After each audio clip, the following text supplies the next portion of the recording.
ராகி ரவா லட்டு எப்படி செய்கிறதுன்னு பார்க்கலாம். அதுக்கு ஸ்டவ்வில் ஒரு கடாயை வச்சு 2 ஸ்பூன் நெய் சேர்த்துருக்கேன். அதில் 1 கப்பு ரவையை சேர்த்து நல்லா வறுத்துக்கலாம். அதோட 1 கப்பு ராகி மாவும் சேர்த்து நல்லா வறுத்தெடுத்துக்கலாம். வாசனை வர அளவுக்கு வறுத்துக்கணும். இப்போ ஸ்டவ்வில் வேற ஒரு கடாயை வச்சு 1 கப்பு வெல்லம் சேர்த்து 1/4 கப்பு தண்ணி சேர்த்து கரைச்சி வடிகட்டிக்கலாம்.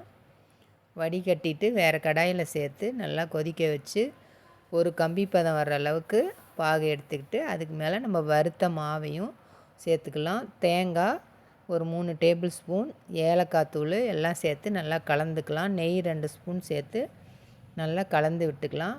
இப்போ முந்திரி பாதாம் எல்லாம் கட் பண்ணி நெய்யில் வறுத்து சேர்த்துக்கலாம். 2 டேபிள் ஸ்பூன் பால் சேர்த்து நல்லா கலந்து விட்டுக்கலாம்.